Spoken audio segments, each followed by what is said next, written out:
So, especially given what's happened recently, why can't a guy like Protas, why can't he get into the power play?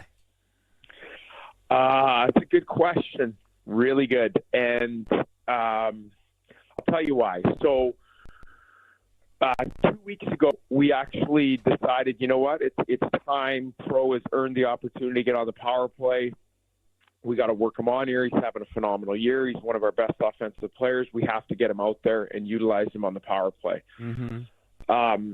We did that, and the reason that we hadn't done it earlier and the reason that we ended up going away from it pretty quickly after 2 games is Pro has done such an amazing job this year with his conditioning and his ability to play 17, 18 minutes of quality 5-on-5 and penalty kill minutes. He's done an amazing job, and he worked really hard this summer to get himself, because it was an issue last year, him being able, because he's such a big guy and he skates so well, but he needs to play with a lot of pace. He needs that because he's so dominant as a big man when he's skating and moving his feet. So he has grown so much in that department over the summer to this year.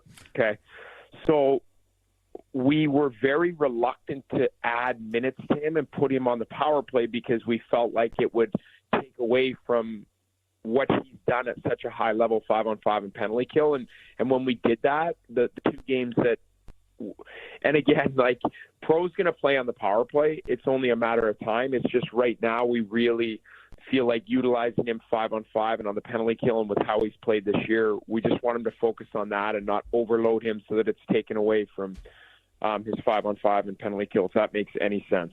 We're joined by Spencer Carbery, head coach of the Washington Capitals. So we should give a hat tip to Pro for his first hat trick that he got against the Ducks. So that's great. But I couldn't believe, I think it was in the game prior, where Pro's brother, Ilya, who's also a draft pick of the Capitals, was in attendance because he had a break from the Windsor Spitfires. That's a great name, by the way. I love that team name.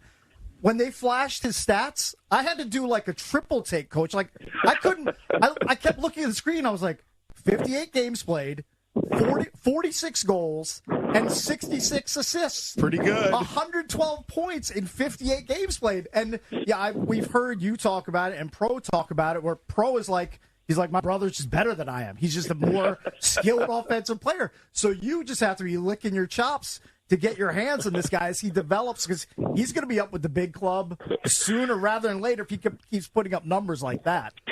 Well, I think Big Pro, too, is he's really going to make it difficult with the season that he's having on Little Pro. Big shoes to fill, but he's having a phenomenal year, and he's caught the junior hockey circuit by surprise, because you don't see, or it's very rare for a player that's picked in the 3rd round of the NHL draft to be as dominant as he is and have the season that he's had in the OHL, which is one of the best junior leagues in the world. So that, and the season that he's had and his growth and progression, we're really excited about him in the organization. And there's a reason, right? It's him. We know Pro so well, and we've gotten to see his development path over the last 5 years. And so you feel really, really comfortable drafting a sibling and feeling like he's going to reach his max potential. And he's off to a real good start in his junior career in the OHL.